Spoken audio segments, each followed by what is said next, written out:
Hello my dear student, स्वागत है आज के इस वीडियो में आपका। माय डियर स्टूडेंट, आज हम इस वीडियो में समांतर श्रेणी का लगभग क्वेश्चन और उसके कॉन्सेप्ट को क्लियर करेंगे। और इस कॉन्सेप्ट में ये भी बताया जाएगा, इसमें कॉन्सेप्ट को क्लियर कराया जाएगा और इस कॉन्सेप्ट को सीखने के बाद आप एनसीईआरटी या और भी कोई भी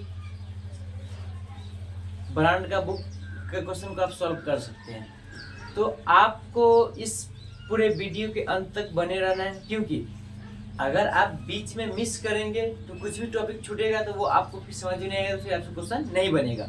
इसलिए बी कंटिन्यू पूरा वीडियो को देखें और कॉन्सेप्ट को क्लियर करें और समझने की कोशिश करें। अगर नहीं समझ में आए तो हमें कमेंट में बताएं, हम आपका जरूर सहायता करेंगे। तो माय डियर स्टूडेंट, स्टार्ट किया जाए समांतर श्रेणी, जो कि हमारे 10वां क्लास में एक्सरसाइज 5 है। तो उस चैप्टर का नाम क्या है? समांतर श्रेणी। माय डियर स्टूडेंट, समांतर श्रेणी पढ़ना है। क्या पढ़ना है? समांतर श्रेणी। तो समांतर श्रेणी यानी कि एपी, इसी को क्या कहते हैं शॉर्ट फॉर्म में? एपी कहते हैं। क्या कहते हैं? एपी कहते हैं। एपी, तो सबसे पहले हम जानेंगे एपी है क्या। एपी को हम कैसे पहचानेंगे कि कौन एपी में है, कौन एपी में नहीं है। जैसे कि आप एपी को सबसे अच्छा पहचानने का तरीका, जैसे कि देखिए यहाँ सम संख्या जानते हैं, विषम संख्या भी जानते हैं। तो हम पहले लिखते हैं विषम संख्या। 1 होता है, 3 होता है, 5, 7, 9, 11 डॉट डॉट डॉट एन तक जाएगा, क्योंकि अनलिमिटेड है विषम संख्या।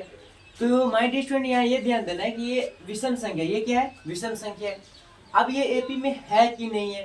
तो एपी में होने के लिए एक ना सीक्वेंस होना चाहिए। देखिए सीरी होता है ना, सीरी, ऐसा सीरी, पहले 1 आएगा, फिर 2 आएगा, फिर 3, फिर 4, फिर 5, फिर 6, फिर 7, फिर 8, फिर 9, यानी कि लगातार एक बढ़ता रहता है ना। वैसे ही एक समांतर श्रेणी भी होता है, वैसे ही एक समांतर श्रेणी भी होता है। जैसे कि यहाँ देखिए पहला 1 है, यानी पहला पद क्या है? 1। दूसरा पद में 2 बढ़ा, फिर तीसरा में भी 2, चौथा में भी 2, पांचवा में भी 2, छठा में भी 2, यानी कि सब में 2-2 बढ़ेगा। यानी कि समान तरीका से, यानी सार्व अंतर, जिसी को कहते हैं डी, सार्व अंतर का समान है सभी में, तो वो एपी में है। अब जैसे कि आप सीढ़ी पे कभी चढ़ रहे होंगे, तो सीढ़ी पे चढ़ते हैं तो देखिए पहला 1 आता है, फिर दूसरा 2, 3, 4, 5, यानी वैसे ही बढ़ता रहता है ना। यानी कि सब में कितना कितना बढ़ता रहता है? एक बढ़ता रहता है। जैसे कि देखिए पहला फर्स्ट सीढ़ी, फिर सेकेंड, 4, 5, 6, 7। जैसे कि यहाँ में हम सीढ़ी बनाए, क्या बनाए? सीढ़ी बनाए ना सीढ़ी। अब यहाँ ध्यान दो, पहला 1 पे चल रहा है, 2, 3, 4, 5। अब देखो यानी कि यहाँ इसमें कितना कितना बढ़ रहा है? लगातार एक बढ़ रहा है, एक बढ़ रहा है ना। इसलिए किसी अगर एक बढ़ रहा है तो एपी में है। यानी कि सार्व अंतर यहाँ कहा जाए कि सार्व अंतर का समान है तो एपी में है, सार्व अंतर का समान नहीं है तो एपी में नहीं है। तो यहाँ ये ध्यान दे, देखो ये विषम संख्या है, तो विषम संख्या एपी में हो सकता है कि नहीं? हो सकता है। क्यों? क्योंकि देखो इसका हम सार्व अंतर निकालेंगे, तो सार्व अंतर निकालने का यही तरीका है कि दूसरा पद में से पहला पद घटाएंगे तो क्या निकलेगा? सार्व अंतर निकलेगा। क्या निकलेगा? सार्व अंतर। फिर अगला में से इससे पहले वाला घटाएंगे तो क्या निकलेगा? ये सार्व अंतर निकलेगा। सार्व अंतर को डी कहते हैं। तो देखो हम 3 में से 1 घटाए, 2 निकल गया ना। यानी कि इसका ये भी फॉर्मूला लिख सकते हैं, a2 minus a1, a2 minus a1, a2, तो a2 की जगह कितना है? 3 माइनस 1, यानी कि d का मान कितना आ गया? d, यानी सार्व अंतर कितना आ गया? d। ऐसे ही हम यहाँ पे भी निकाल के देख लेते हैं। यहाँ पे भी अगर सेम आ गया तो यहाँ पे भी 11 में से 9 जाएगा तो 2 ही आएगा। यहाँ पे भी डी क्या आ गया? सेम आ गया। इसका मतलब ये भी एपी में है। और उसके बाद अब हम बात करते हैं सम संख्या। तो देखो सम संख्या कितना होता है? 2, 4, 6, 8, 10, यानी सब में 2-2 बढ़ रहा है। कितना कितना बढ़ रहा है? तो वो भी एपी में होगा। चलो एक क्वेश्चन हम देते हैं, ये बताओ। क्वेश्चन ये है 1 के 10, 16, 22, 28 dot dot dot dot n. ये बता एपी में है कि नहीं है? ये एपी में है कि नहीं है? तो ये एपी में है या नहीं है, तो ये जल्दी आप बताओ। अगर ये एपी में होगा तो उसके लिए क्या शर्त है? क्यों और क्यों? बताओ एपी में। देखो हम आपको बता दें कि देखो ये एपी में है, यह एपी में है क्यों, हम देख के ही बताते क्यों, क्योंकि देखो अगर समय 6 बढ़ रहा है तो डी निकालेंगे तो A2 minus A1, A2 16 minus 10 यानी 6, उसका यहाँ भी निकालेंगे तो A3 माइनस A2, यानी कि कहीं से भी निकाल सकते हैं, बीचों से हम निकाल सकते हैं, बीचों से निकाल देते तो बीचों से देखो क्या हुआ, पहला पद, दूसरा, तीसरा, चौथा, चौथा A4 में से A3 घटाएंगे, A4 28 है माइनस 22, यानी कि यहाँ पे कितना आ गया 6 आ गया, यानी कि डी निकालने आ गया। एपी में कौन एपी में ये जांचने से आगे होगा, एपी में जांचने के लिए यही देखना है कि कोई भी चीज लगातार बढ़ रहा है, अगर 5 बढ़ रहा है तो समय 5 बढ़ना चाहिए, 6 बढ़ रहा है तो समय 6 घटना चाहिए, अगर 6 बढ़ रहा है तो समय 6 बढ़ना चाहिए, अगर 2 समय घट रहा है तो समय कितना घटना चाहिए, 2 ही घटना चाहिए, ऐसा नहीं कहीं भी 2 घटे, कहीं भी 3 घटे, कहीं भी 4 घट गए तो वो एपी में नहीं होगा। जैसे कि तुम यहाँ ध्यान दे सकते हो, अब इसकी देखो 2 3 5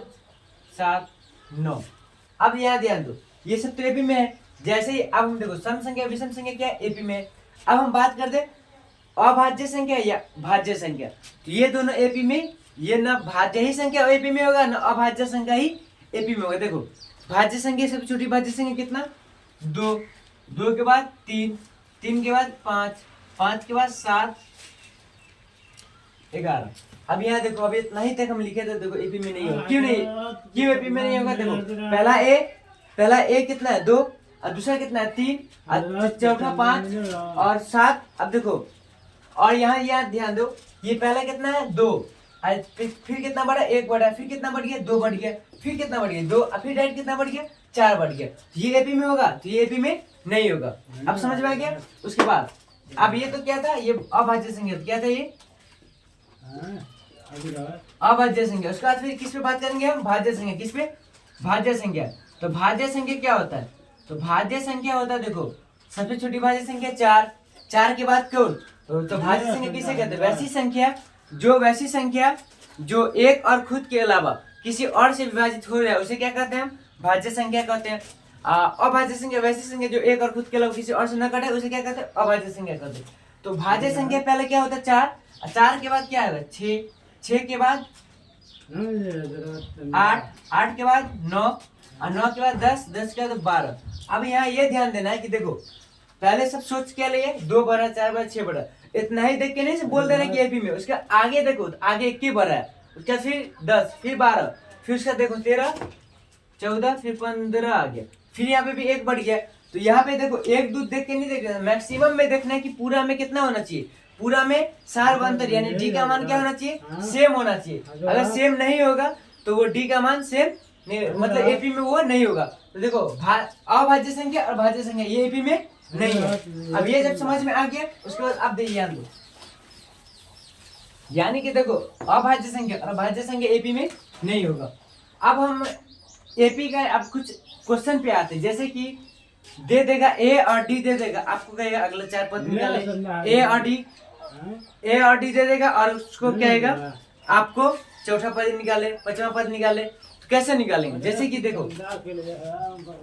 तो अब हम देखो पहला पद क्या होता है ए, यानी यहाँ ध्यान दीजिए कि हम कोई चीज एपी में लिखे 1 3 5 7 9 11 13, ये है ना, ये एपी में है। तो देखो पहला पद जो ए हुआ तो इसमें क्या ये जुटा, ये पहला पद है ना, पहला पद में डी जुटा हुआ नहीं जुटा हुआ, नहीं जुटा हुआ। अब देखो दूसरा पद इसका डी कितना है, तो देखो ये 1 लिख सकते हैं, अच्छा इसको 1 + 2, इसको 3 + 2, इसको 5 + 2, यानी सब डी जुटा हुआ ना।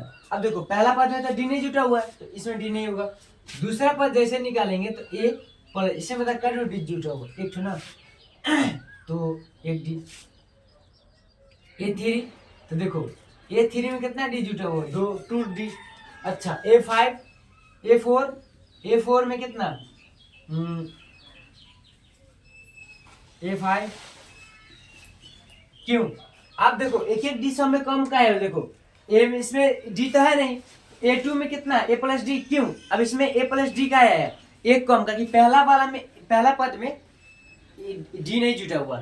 तो देखो पहला में जब इसमें जुटा तो डी यहाँ से स्टार्ट हुआ, तो D2 में 8 डी, A2 में 8 डी, तो A3 में 2 डी, A4 में 3 डी, A5 में 4 डी, यानी कि अगर जो जैमा पद निकालेंगे उसमें उतना एक डी कम रहेगा, मतलब एक डी कम रहेगा। अगर हम ए 50वां निकाले, ये कितना 50वां, ए प्लस 50 है तो 50 से कम 49 डी, कितना 49 डी होगा। समझ में आया। उसके बाद जैसे कि ए 100वां निकाले, ए प्लस 99 डी, समझ में आ गया। ये कैसे किए, अब देखो हमेशा एक कम होगा, क्या होगा हमेशा एक कम, इसी पे एक फार्मूला बनता है। अब देखो ये तो 5 तक आए, अब हम इसी को डॉट डॉट डॉट करके कहाँ तक जाए, डॉट डॉट डॉट डॉट करके हम एन तक जाए। देखो जितना रहता है उतना से कम होता है कि नहीं होता। यहाँ देखो ए एन है, ए एन को हम ए, अब देखो एन रहता है तो एन माइनस 1 इंटू डी। अब ये आया समझ में, यही एक फार्मूला हुआ। अब ये नहीं आएगा समझ में, यहाँ ये ध्यान दो, इसको मिटा, यहाँ ध्यान देना। देखो पहला क्या a2, तो a2 मतलब क्या a plus 2 minus 1 into D, तो क्या आ गया।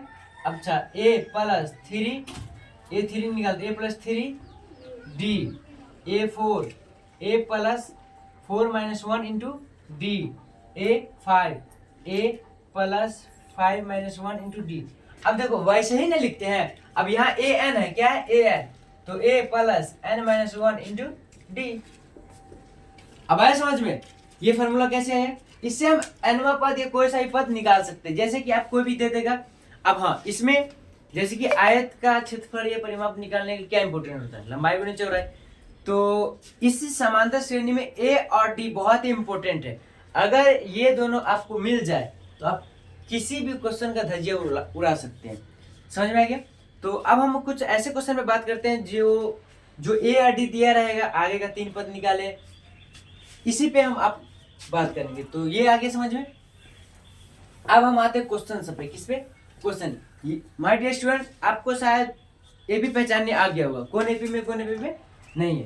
तो अब हम बात करेंगे, जैसे कोई क्वेश्चन दे दे ए 10 और डी 10, ये दे देगा, यानी ए का मान भी 10 और डी का मान भी 10। आपको बोले कि इसका 4 पद निकाले, 5 पद निकाले, 6 पद निकाले। तो देखो तो हम कैसे करेंगे, तो देखो पहला पद क्या होता है ए, पहला पद क्या हो गया 10 हो गया, और डी तो 10 दिया ही है, तो लिखेंगे। तो देखो a1 10, a2 कितना है, a2 a प्लस डी होता है, a प्लस डी होता है ना, a प्लस डी का मान 10, a का मान 10 और डी का मान 10, यानी कितना है a2 20।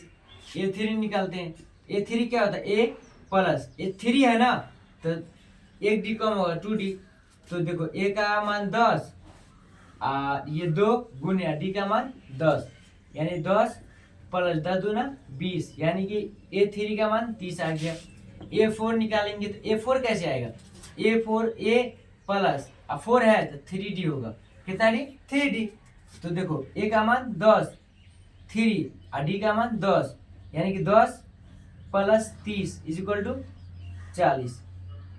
ऐसे हम और भी जितना निकालना होगा उतना निकाल सकते हैं। समझ में आया, समझ में आ गया। जैसे कि हमको इसी का a50वां पद निकालना है, a50 a प्लस 50 है तो 49 डी, कितना डी 49 डी, a का मान 10, अच्छा 49 गुने 10, यानी कि 10 प्लस 490, यानी कितना 500 आ गया। a50वां पद कितना आ गया 500 आ गया। ऐसे ही डॉट डॉट डॉट करके हम पूरा निकाल सकते हैं।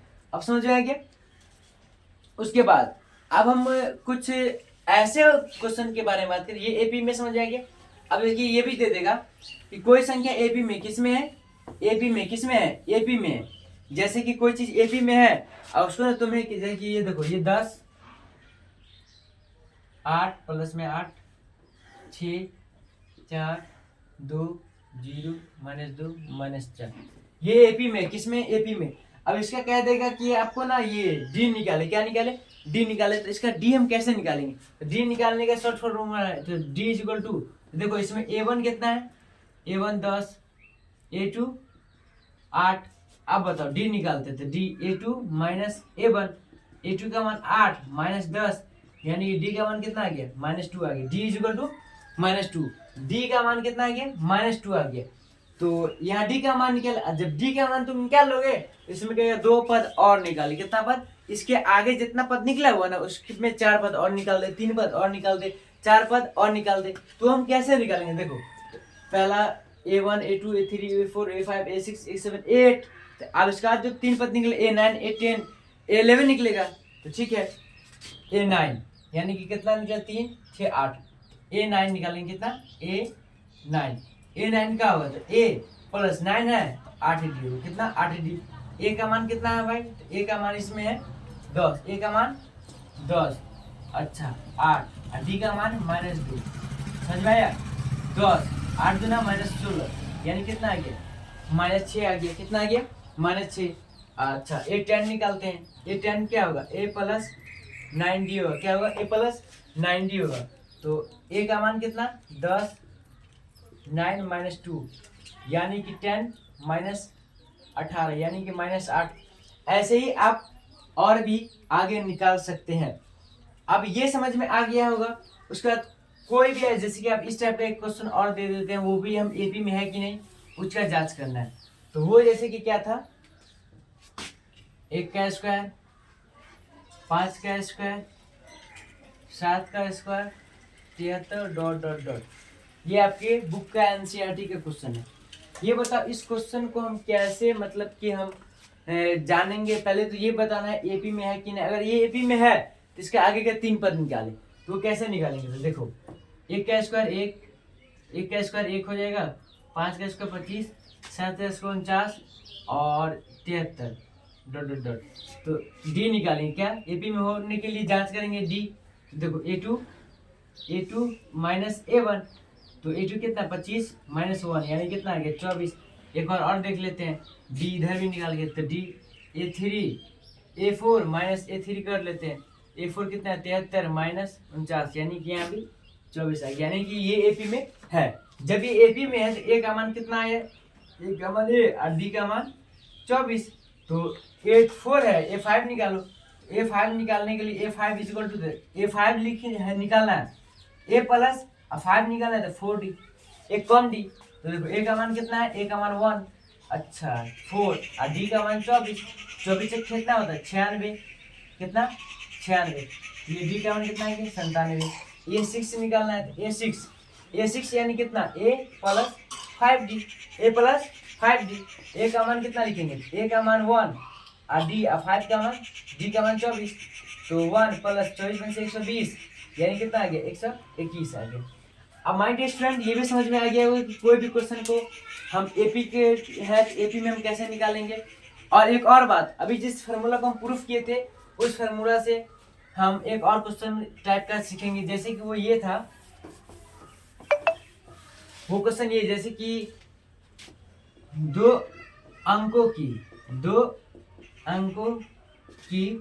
3 से विभाजित संख्या ज्ञात करें। विभाजित कितनी संख्या, कितनी संख्या है, 2 अंकों की 3 से विभाजित कितनी संख्या। अगर इस टाइप का क्वेश्चन दे दे तो इसको कैसे करेंगे। तो देखो एक, अब देखो ये 9 है, ये 9 तो 2 अंक का होता नहीं है, तो स्टार्ट कहाँ से होता है 2 अंक 10 से और 99 तक जाता है। कहाँ तक जाता है 99 तक जाता है। लेकिन विभाजित एक और शब्द दिया है कि विभाजित कितना से 3 से। देखो 10 तो 3 से विभाजित नहीं होगा, 11 भी नहीं होगा, यानी कितना से स्टार्ट करना पड़ेगा 12 से। 12 के बाद फिर 3 से 2 अंक कटने वाला 15 18 21 डॉट डॉट डॉट कहाँ तक जाएगा 99। ये बताओ 99 3 से कट जाएगा, इसलिए 12 से 99। अब देखो तुमको ये अंतिम पद दे दिया, अंतिम पद को an कहते हैं। क्या कहते हैं, अंतिम पद को an कहते हैं, ये प्रथम पद को a कहते हैं। अब इसके बीच के जितना जितना बढ़ता रहता है उसको d कहते हैं। तो तुम्हें ना इसमें कितना संख्या आएगा वो n का संख्या निकालना है। वो n देखिए ये था ना ऐसे a1 3 5 7 9, तो हम इसे बोले कितना सा n का मान कितना है, तो n का मान 1 2 3 4 5 यानी n जो है पदों की संख्या। क्या है n, पदों की संख्या। तो इसमें कितना पद है 5 है ना, यही 5 n का मान हो गया। अब ये ध्यान दो यहाँ 2 अंकों की संख्या 12 से लेकर 99 3 से विभाजित है, तो इसमें कितना पद ऐसा है जो 3 से विभाजित हो सकता है, तो वही ज्ञात करना। देखो a का मान कितना हो गया हमको, a का मान 12, अच्छा an कितना हो गया 99। अच्छा d निकाले तो d a2 माइनस a1 कर लो, a2 माइनस a2 15 माइनस 3। इतना जब हमको मालूम हो गया तो हम आपको बताए थे सबसे इम्पोर्टेंट क्या a और d। तो an का फॉर्मूला अभी हम प्रूफ किए थे ना, an निकालना होता है a plus n minus 1 into D. ये फॉर्मूला अभी हम आप लोग को प्रूफ किए। उसके बाद जब ये मालूम है तो इसमें मान पुट करो। an का मान 99, गुड। a का मान 12, अच्छा। n का मान नहीं मालूम है, इसको छोड़ दो। अब d का मान कितना, 3। ये 12 इधर इधर लिया तो माइनस में आ जाएगा, n माइनस 1 इंटू 3। अब बता, जब समझ में आ गया तो 99 में से 12 जाएगा तो 87 आएगा, 87 आएगा। अच्छा 87 आ गया। उसके बाद ये बताओ n माइनस 1 इंटू 3, अब गुना वाला कहाँ जाएगा, बट्टा में जाएगा। n माइनस 1, 3 से 29 बार में 29, n माइनस 1 इधर आएगा तो 29 प्लस 1 इक्वल n। n का मान कितना प्राप्त होगा, यानी 30। यानी इसमें कितना पद होगा, इसमें 30 पद होगा। कितना पद होगा, 30 ऐसा पद होगा जो कि क्या होगा, 30 मतलब इसमें 3 से विभाजित होने वाले 1299 के 30 ऐसा पद होगा जो 3 से विभाजित हो जाएगा। इस प्रकार से आप कोई सा भी देगा तो आप उसको बना सकते हैं। एंड इस वीडियो में अगर कोई क्वेश्चन में किसी टॉपिक पे डाउट रह गया है तो आप हमें बताएं, इसका डाउट क्लियर किया जाएगा। एंड अगर आपको इस वीडियो अच्छा लगा है तो अपने फ्रेंड को शेयर करें, अपने फ्रेंड को भी कहें पढ़ने के लिए, और चैनल को सब्सक्राइब कर दें। और थैंक यू। और नेक्स्ट वीडियो में हम नेक्स्ट टॉपिक का बात करेंगे। ओके।